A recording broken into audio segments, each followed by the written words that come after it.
Good morning! Welcome to Happy Pets 101. Ang inyo po bang mga alagang aso ay nakakaranas ng paulit-ulit na pag-ubo, watery, nasal, and ocular discharge? Hindi po imposibleng meron silang kennel cough.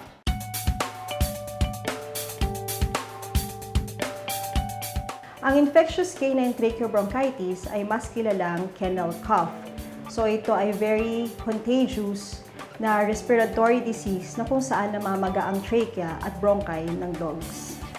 Ang kennel cough ay nakukuha sa isang lugar na kung saan maraming aso. Aside from that, nakukuha rin ito kapag pinapunta mo ang aso mo sa grooming area, kapag meron din asong susceptible doon or meron kennel cough, pwede silang mahawa. Aside from that, sa mga shows or even kapag linalakad mo itong aso mo, at meron siyang nagkaroon ng contact with the other dogs na may kennel cough, nahahawa din siya. Usually, dogs develop the clinical signs 3 to 4 days after the exposure. Unang-una, nagkakaroon sila ng hacking sounds or yung coughing. Pangalawa, yung gusto nilang para magbo-vomit sila. Ito yung tinatawag na retching. Mapapansin din natin na meron silang discharge sa ilong or sometimes din pag grabe na, pati sa eyes nila nagkakaroon din ng conjunctivitis. And then if we do a physical exam, parang may wheezing sound siya. Ang aking recommendation, kapag napansin nyo na umubo ang inyong aso, mas maganda is madala nyo kagad sa amin para ma-examine namin at mabigyan sila ng kaukulang lunas or antibiotic. Kasi kapag tumagal ito, pwede ito mag-lead sa pneumonia.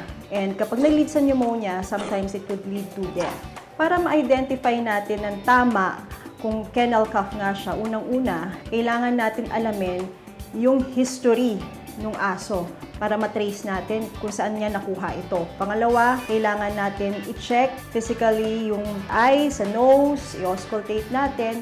At pangatlo, ang pinakamaganda is do an x-ray at magkaroon tayo ng complete blood count, yung blood test. Ang ginagawa namin treatment kapag may kennel cough yung aso is that we give a good antibiotic para hindi na lumala lalo ang kanilang respiratory disease.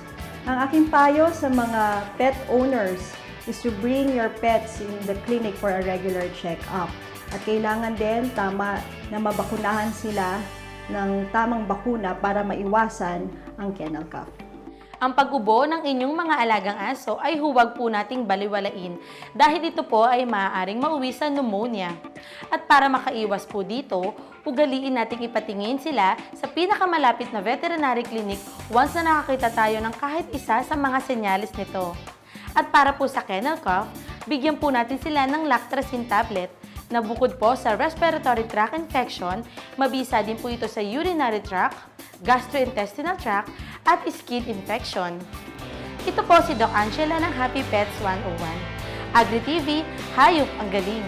Agri-TV, hayop ang galing! This portion was brought to you by